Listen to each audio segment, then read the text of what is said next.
Hello hi and welcome back everyone to the class. I hope कि आप सब लोग बहुत अच्छे होंगे और आप लोगों को बता दूं कि मैं भी बहुत अच्छा हूं। लास्ट क्लास में हमने बात कर ली थी बेसिक्स ऑफ जर्नल एंट्रीज़ के बारे में कि जर्नल एंट्री किस तरीके से बनती है। उसके बाद में मैंने आपको कुछ हिसाब से कुछ क्वेश्चन करवाए थे और आज मैं आपके सामने एक और क्वेश्चन लेके ही आया हूं। इसके बाद अगले पार्ट के अंदर हम आगे की बातें करेंगे, लेकिन अभी हमारे क्वेश्चंस करना बहुत ज़्यादा ज़रूरी है क्योंकि हमने हमारा जर्नल का बेसिक तो पूरी तरीके से क्लियर कर लिया है कि एंट्री किस तरीके से बनती है। हमने कुछ एंट्रीज बनानी भी सीख ली है, लेकिन कुछ क्वेश्चंस के जो मीडियम से है मैं आपको ये समझाना चाहता हूँ कि अलग अलग तरीके की एंट्री किस किस टाइप से बनती है। तो ज़्यादा देर ना लगाते हैं और जल्दी से आते हैं हमारे क्वेश्चन के ऊपर। तो आ जाइए फटाफट। क्वेश्चन कुछ इस तरीके से दिखेगा। ये क्वेश्चन स्टार्ट होने से पहले मैं आपको बता देता हूँ कि ये क्वेश्चन आप डाउनलोड कर सकते हैं www.diwakaroja.com से। ठीक है, वेबसाइट का जो लिंक है वो मैंने आपको डिस्क्रिप्शन बॉक्स के अंदर भी दे दिया है। चलिए अब ज़्यादा देर ना लगाते और जल्दी से स्टार्ट करते हैं। Goods worth ₹500 given as charity. अब देखिए, मैंने ये एंट्री आपको पहले भी बता दी थी कि चैरिटी क्या होती है। Charity is nothing but an expense of the business. Business का एक क्या होता है, बिजनेस का एक एक्सपेंस होता है चैरिटी। तो बिजनेस के अंदर अगर चैरिटी नाम का एक्सपेंस हो रहा है यानी कि एक्सपेंसेस इंक्रीज हो रहे हैं, तो एक्सपेंसेस क्या हो जाएंगे, डेबिट। और साथ में क्या हो रहा है सर, गुड्स दिए, हमने क्या दिया है, goods worth ₹500 given as a charity. तो अगर हम गुड्स दे रहे हैं तो हम क्रेडिट क्या करेंगे, साथ में हम क्रेडिट करेंगे टू परचेजेज अकाउंट। अगर आपको मेरे लेक्चर आप पहले भी ले चुके हैं, चैनल पे नए हैं तो बात अलग है, वरना मैंने आपको इन डिटेल इसका एक्सप्लेनेशन बता दिया है कि परचेजेज अकाउंट हमेशा क्रेडिट होता है जब हम गुड्स हमारे बिजनेस से जा रहे होते हैं। अपार्ट फ्रॉम सेल्स, सेल्स के अलावा कभी भी बिजनेस से गुड्स जाते हैं तो हम टू परचेज अकाउंट क्रेडिट करते हैं, ना कि हम स्टॉक अकाउंट या फिर कोई और अकाउंट क्रेडिट करते हैं। उसका एक्सप्लेनेशन पिछले वीडियोज़ में है। पर अभी आपको जो इस कंसेप्ट के लिए याद रखना है वो आपको याद रखना है कि टू परचेजेज हमको क्रेडिट करना पड़ेगा। तो डेबिट क्या हो जाएगा, चैरिटी अकाउंट, और क्रेडिट क्या हो जाएगा, टू परचेजेज अकाउंट। अगला ट्रांजेक्शन देखते हैं। Sold goods to Mayank of ₹1,00,000। Mayank को गुड्स सोल्ड करें हमने कितने रुपीज़ के, ₹1,00,000 के। Payable 25% by cheque at the time of sale, यानी कि सेल के टाइम पे, at the time of sale उसने क्या किया, उसने 25% of the total amount cheque से पे कर दिया। और बैलेंस के लिए क्या बोल रहा है, बैलेंस का मतलब क्या हुआ, बैलेंस का मतलब हुआ 75%। कैसे निकाला सर, 25% अगर अभी पे किया है तो 100% मान लीजिए टोटल पेमेंट हुआ, तो 100% टोटल पेमेंट में से 25% हमने अभी पे कर दिया, तो 75% हम अभी क्या बोल रहे हैं, 75% हमने बाकी छोड़ा है करके। ठीक है, तो 75% पेमेंट के लिए क्या बोल रहा है कि वो हम आफ्टर 30 डेज ऑफ सेल देंगे। ठीक है, so this is a very good example of compound entry कि हम इससे कंपाउंड एंट्री कैसे बनाएंगे।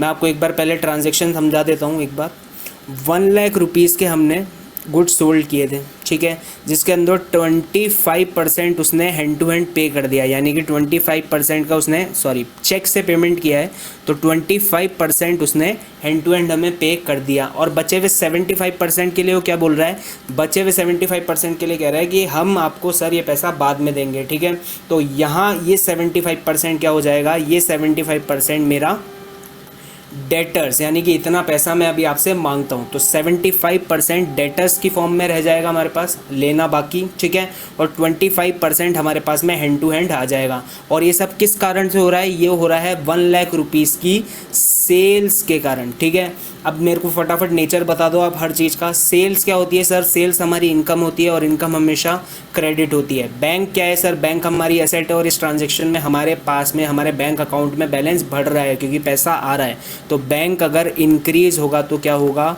डेबिट। और फटाफट डेटर्स का भी बता दीजिए। 75% यानी कि 75,000 रुपीज़ से हमारे डेटर्स जो है वो इंक्रीज़ हो रहे हैं, और डेटर्स जब जब इंक्रीज़ होते हैं तब वो डेबिट होते हैं। तो फाइनली एंट्री क्या बन जाएगी, एक बार हम देख लेते हैं। फाइनली एंट्री आपको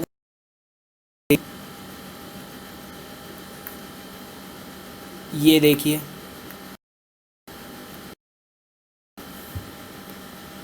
ये मैं आपको एक सेकेंड,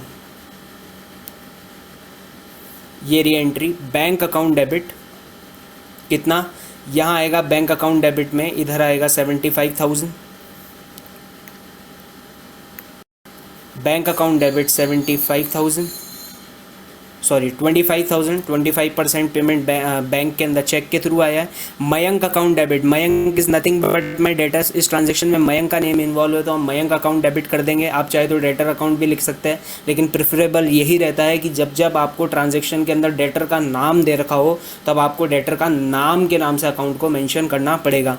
टू सेल्स अकाउंट कितना rupees, to sales 1 lakh rupees. ठीक है, आई होप कि आपको ये ट्रांजेक्शन समझ में आया होगा। चलिए अगले ट्रांजेक्शन की तरफ चलते हैं। received rupees 975 rupees from Hari Krishna in full settlement of his account for rupees 1000। वापस बोलता हूँ, रवि रिसीव किए हैं 975 रुपीज़ हरी कृष्णा से पूरे सेटलमेंट में of his account of rupees 1000।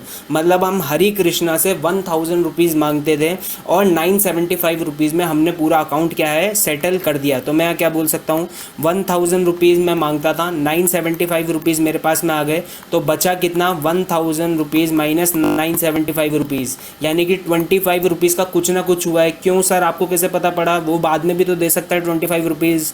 यहाँ पे वर्ड लिख रखा है फुल सेटलमेंट, और जब जब आपको क्वेश्चन के अंदर फुल सेटलमेंट जैसा वर्ड दिया जाए तो इसका मतलब क्या है कि ये जो 1000 रुपये की लाइबिलिटी है ये पूरी तरीके से हमने सेटल कर दी। इस केस में क्या है कि हमको रिसीव हो रहे, तो 1000 रुपये की हमारे पास में एसेट थी। क्या एसेट थी? हरिशंकर से पैसे मांगने की, जिसको हमने कितने रुपए में राइट ऑफ कर दिया? हमने कहा कि 975 रुपीज़ दे दो और मज़े करो। मज़े करने का मतलब क्या है कि हम आपको 25 रुपये का क्या दे रहे हैं, हम यहाँ पे आपको 25 रुपये का दे रहे हैं कैश डिस्काउंट। ज़्यादा जानने के लिए पीछे वाले लेक्चर्स फॉलो कर लीजिएगा, मैंने इन डिटेल सबका एक्सप्लेनेशन आपको दे रखा है। ठीक है, तो फाइनली एंट्री क्या बन जाएगी?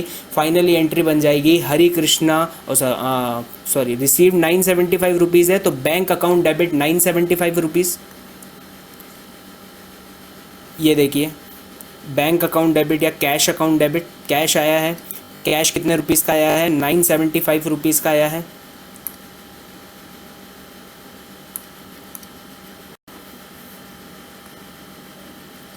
डिस्काउंट अलाउड अकाउंट डेबिट कितना? 25 रुपीज़। मैं यहाँ पे अमाउंट लिख देता हूँ ताकि आपको याद रहे।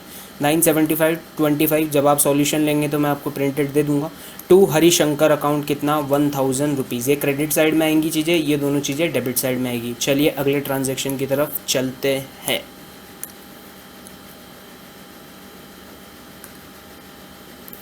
आ जाइए।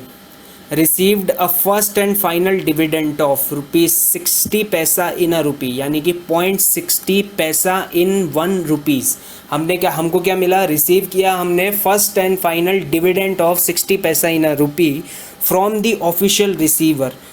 ऑफिशियल रिसीवर वर्ड को एक बार मार्क करते हैं, मैं आपको बताता हूँ क्या होता है। Of Rajan who owed us rupees 1000 rupees. अब देखिए यहाँ कहानी क्या कहना चाहता है, ये ऐसा कहना चाहता है कि हम राजन से 1000 रुपये मांगते थे, लेकिन राजन ने क्या किया, राजन चूँकि इंसॉल्वेंट हो चुका था तो हमको 1000 रुपये उसने पूरे नहीं दिए। उसने कितने रुपये दिए हमको? उसने हमको 0.60 पैसा इन अ रुपी। हम राजन से 1 रुपये मांगते हैं तो राजन हमको अब कितने पैसे देगा? 0.60 पैसा ही देगा। मतलब जितना भी अमाउंट हुआ उसका कितना परसेंट? उसका 60%। आई होप कि ये 60% कैसा है आपको समझ में आ गया होगा।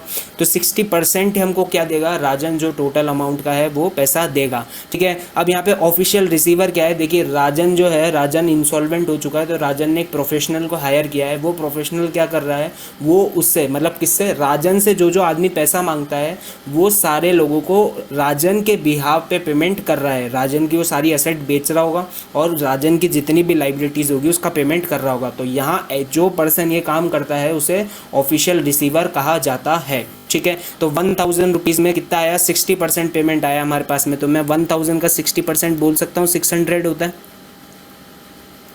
ये 1000 का 60% 600 और 400 रुपीज़ हमारे डूब गए।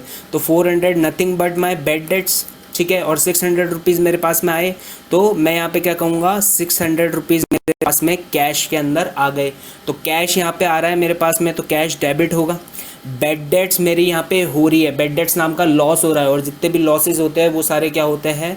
वो सारे डेबिट होते हैं। तो बेड डेट्स क्या होगी सर? बेड डेट्स भी डेबिट होगी। और 2 मैं क्या कर दूंगा, 2 मेरा जो डेटर है, डेटर का नाम क्या है, राजन, राजन नाम का जो मेरा डेटर है उसे मैं अब क्या कर दूंगा, क्रेडिट कर दूंगा। क्यों? क्योंकि वो डेटर की जो असेट थी उसका मैंने फ़ायदा ले लिया, मतलब उसे मैंने ख़त्म कर दिया। उसे मैंने यूटिलाइज़ कैसे किया, उसे मैंने यूटिलाइज़ किया 600 रुपीज़ कैश पाके और 400 रुपीज़ का बैड डेट्स का नुकसान खा के। तो फाइनली एंट्री क्या बन जाएगी, फाइनली एंट्री बन जाएगी, देख लीजिए, cash debit bad debts debit to Rajan account.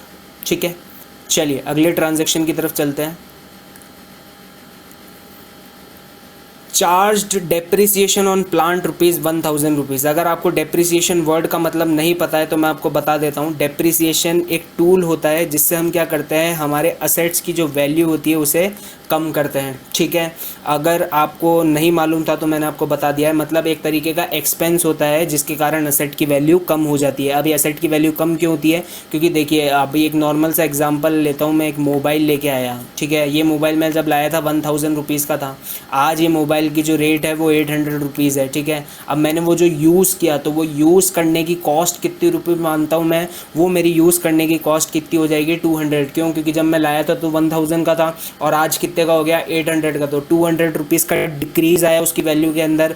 ये जो डिक्रीज़ आया, इस डिक्रीज़ को ही हम क्या कहते हैं, डेप्रीसिएशन कहते हैं। यानी कि मेरे को 200 रुपये से मेरी जो असेट है वो राइट ऑफ करनी पड़ेगी। ठीक है, अब डेप्रीसिएशन मेरा अगर एक्सपेंस होता है तो जितने भी एक्सपेंसेस जब बढ़ते हैं तो वो क्या होते हैं, डेबिट। तो यहाँ मैं क्या कर दूंगा, डेप्रीसिएशन को डेबिट। और असेट मेरी डेप्रीसिएशन के कारण क्या हो रही है, डिक्रीज़ हो रही है। और जब जब बिजनेस के अंदर असेट डिक्रीज़ होती है तब हम उसे क्या करते हैं, तब हम उसे क्रेडिट करते हैं। तो मेरी फाइनली यहाँ पे एंट्री क्या बन जाएगी, मेरा जो एक्सपेंस होगा वो डेबिट हो जाएगा, यानी कि depreciation account debit.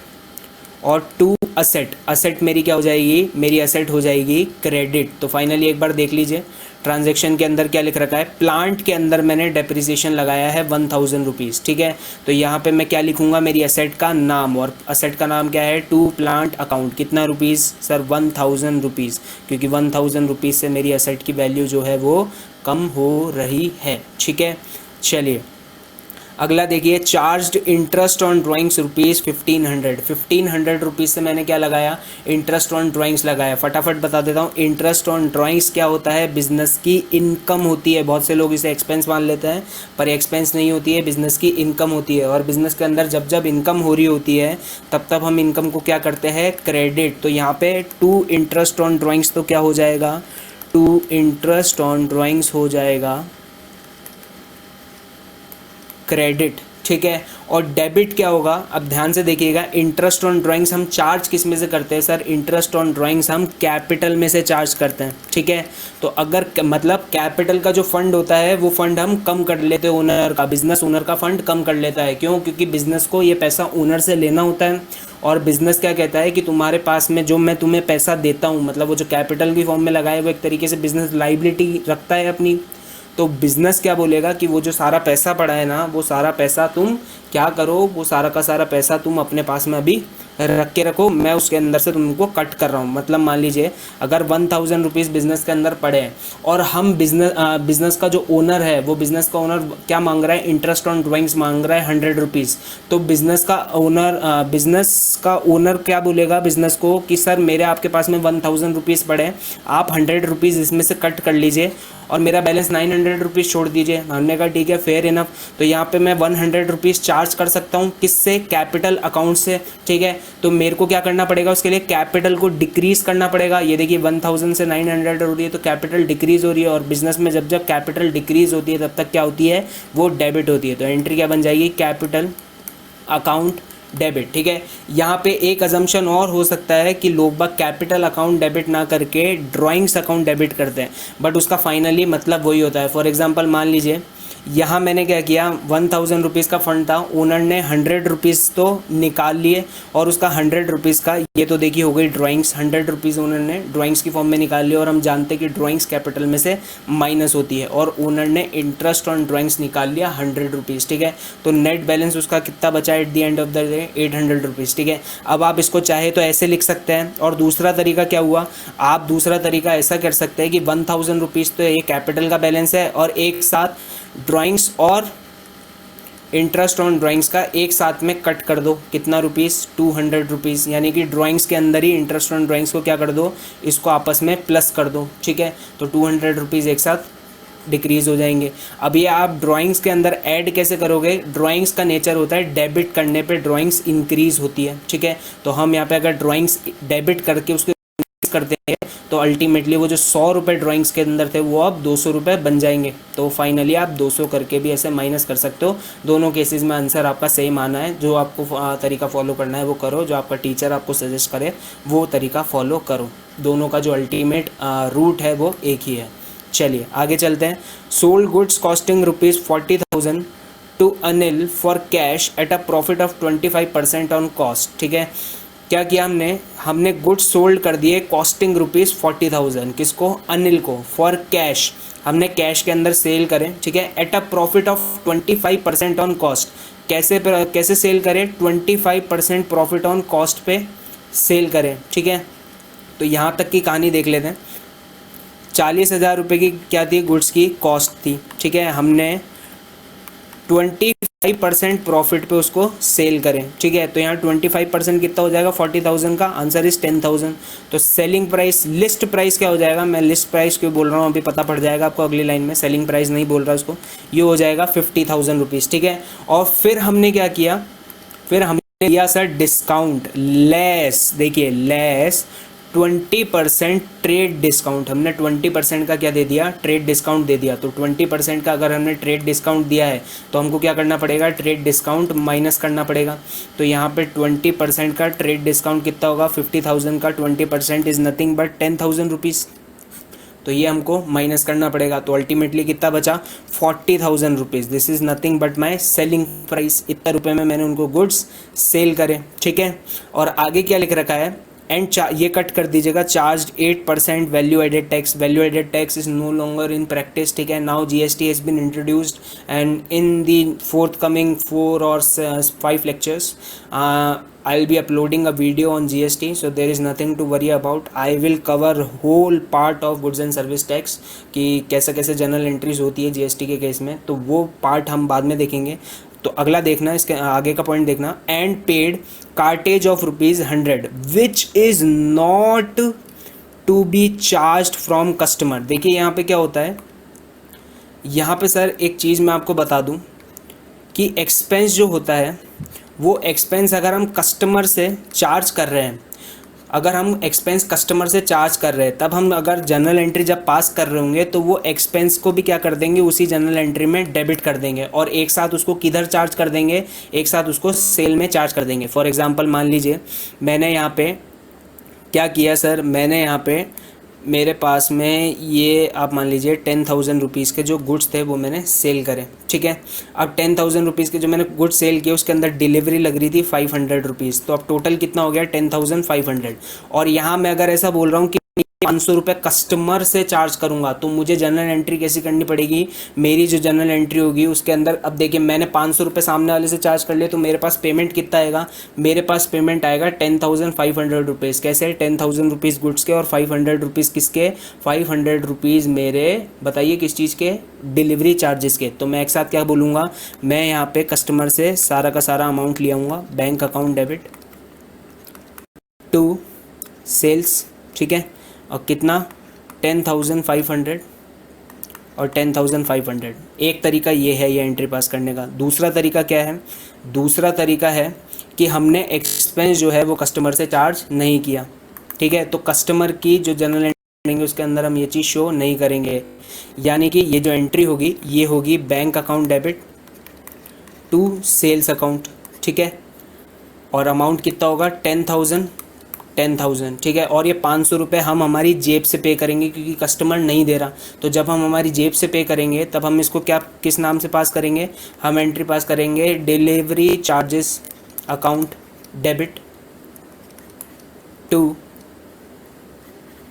Bank account, ठीक है, 500 रुपये 500 रुपये, तो ये दोनों अलग अलग चीज़ें होती है। अब इस केस के अंदर क्या हो रहा है, इस केस के अंदर हो रहा है कि हम ये जो पर्टिकुलर एक्सपेंस होता है, ये पर्टिकुलर एक्सपेंस हम कस्टमर से चार्ज जो है वो कस्टमर से चार्ज नहीं कर रहे हैं। तो अगर हम नहीं कर रहे हैं तो इस केस में जनरल एंट्री भी हम कस्टमर के अकाउंट से डेबिट करके या फिर कस्टमर के सेल्स अकाउंट से रिलेटेड नहीं होगी। इसके अंदर एक अलग से जनरल एंट्री पास होगी जिसके अंदर हम क्या करेंगे, हम उस खर्चे का पेमेंट करेंगे। तो यहाँ इस केस में क्या है सर, 100 रुपये की कार्टेज थी जो कि क्या है, जो कि हम कस्टमर से चार्ज नहीं कर रहे। तो हम अलग से एक एंट्री करेंगे जिसके अंदर हम क्या लिखेंगे, cartage account debit to customer, sorry to cash account, ठीक है। और ये वाली जो जर्नल एंट्री होगी ये अलग पास होगी। इस जर्नल एंट्री के अंदर क्या होगा सर, इस जर्नल एंट्री के अंदर हमने कैश गुड्स सेल किए और हमारे गुड्स का जो सेलिंग प्राइस है वो हमने आइडेंटिफाई कर लिया। हमारे गुड्स का सेलिंग प्राइस कितना है, हमारे गुड्स का सेलिंग प्राइस है 40,000, ये देखिए यहाँ पे आइडेंटिफाई किया ना हमने। तो फाइनली एंट्री क्या बन जाएगी, फाइनली एंट्री बन जाएगी cash account debit to sales account, ठीक है। और अमाउंट कितना हो जाएगा, अमाउंट हो जाएगा 40,000 और 40,000, ठीक है। आई होप कि आपको ये समझ में आया होगा और इसी तरीके से हम आगे भी क्वेश्चन करते